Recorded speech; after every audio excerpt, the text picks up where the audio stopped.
भाग 5. पहिला दिवस संपल्यानंतर सेंटियागोने अल्केमिस्टला विचारलं, मी हवा बनवू शकत नाही, हे कसं शक्य आहे? यावर अल्केमिस्ट हसत म्हणाला, हे तुझं काम आहे, माझं नाही. मला जादू येते, तुला ती शिकायची आहे. हे ऐकून सेंटियागोला विचारात पडला. दुसऱ्या दिवशी तो डोंगरावर बसला आणि डेझर्टशी बोलू लागला. तो वाळवंटाला विचारू लागला, माझी मदत करशील का? डेझर्ट शांत होता. नंतर त्याने सेंटियागोला प्रश्न विचारले, तू कोण आहेस आणि मी का मदत करायला हवी? सेंटियागोने धीराने उत्तर दिलं, मी फक्त एक साधा मुलगा आहे, पण मी माझ्या डेस्टिनीचा पाठपुरावा करत आहे. तुझी मदत मिळाली तर मी हवेला पटवून देईल. डेझर्ट प्रभावित झाला. त्याने आपली वाळू सेंटियागोला दिली आणि म्हणाला, आता हवेकडून मदत माग. सेंटियागोने हवेचे आभार मानले आणि तिच्याशी संवाद साधला. हवा, तू माझी मदत करशील का? मला वेग हवा आहे, जादू दाखवण्यासाठी. हवेला देखील प्रश्न होते, पण सेंटियागोने प्रत्येक उत्तर धीराने दिलं. त्याने हवेला पटवलं आणि हवा वेगाने वाहू लागले. आता सूर्याशी बोलण्याची वेळ आली होती. सूर्याचा तेजस्वी प्रकाश सेंटियागोवर पडला. सेंटियागोने विनंती केली,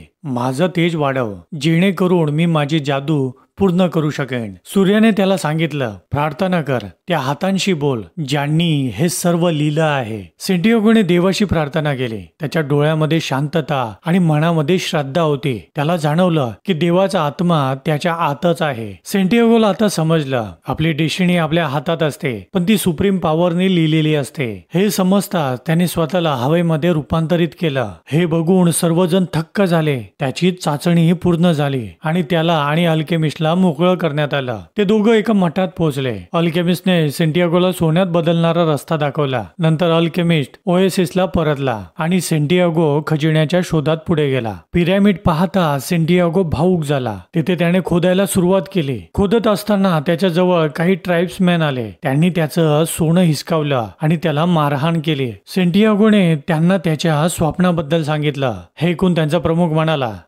मी पण एक स्वप्न पाहिलं होतं. स्पेनमध्ये एका चर्चमध्ये खजिना लपलेला आहे. सेंटियागोला हे ऐकून खूप आनंद झाला. हीच ती जागा होती जिथे त्याला खजिन्याचं स्वप्न पडलं होतं.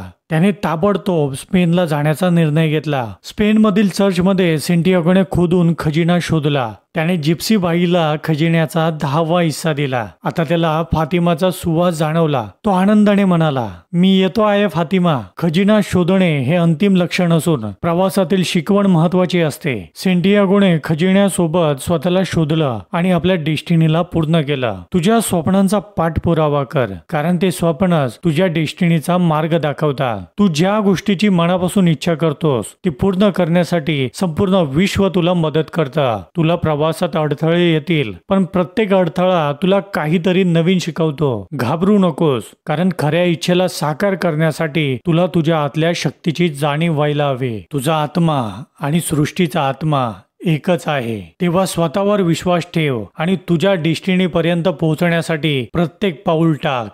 अल्केमिस्ट.